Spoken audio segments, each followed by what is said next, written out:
Pada zaman dahulu, hiduplah sepasang suami istri di perkampungan nelayan pantai air manis pasangan Sumatera Barat. Mereka memiliki angka lelaki bernama Malin Kundang. Keluarga ini hidup serta kekurangan dan miskin. Untuk memperbaiki nasib keluarga, ayah Malin Kundang memutuskan untuk merantau ke negeri seberang dan mengarungi lautan menggunakan kapal nelayan bertahun-tahun. Lalu Malin dan ibunya menderubaya. Tak kunjung mendengar kabar dari sang ayah ibunda Malin.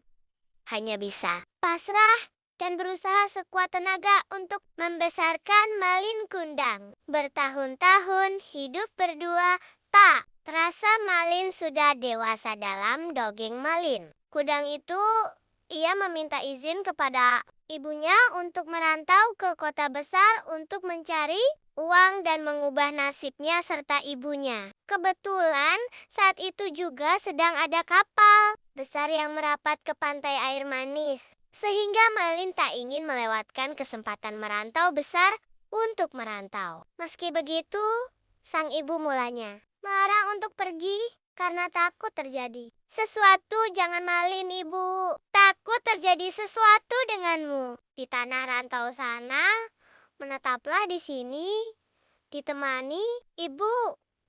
Ucap ibunya sedih. Ini kesempatan. Bu, setahun sekali ada kapal besar yang merapat di pantai. Ini aku ingin mengubah nasib kita, Bu. Izinkanlah, cepatlah kembali. Ibu akan selalu menunggumu.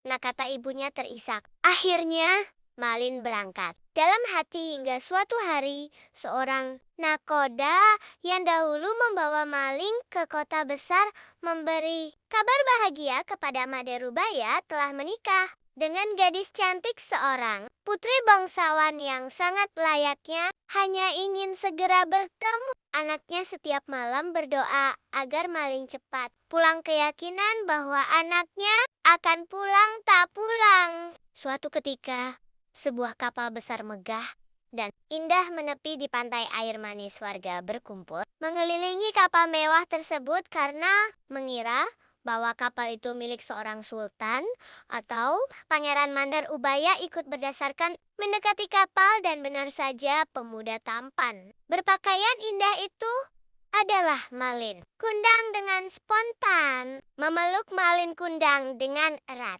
sedangkan tak ingin lagi kehilangan kemarin-kemarin. Anakku, aku ini ibumu, nak. Mengapa kau jadi seperti ini, nak? Dibangun dari tanah Malin sama pedulikan perkataan ibunya. Rasa malunya kepada istrinya jauh lebih besar ketimbang rasa sayangnya kepada ibu, bahwa Mandi Rubaya adalah ibunya tidak seperti engkau. Laras dan kotor memeluknya kembali.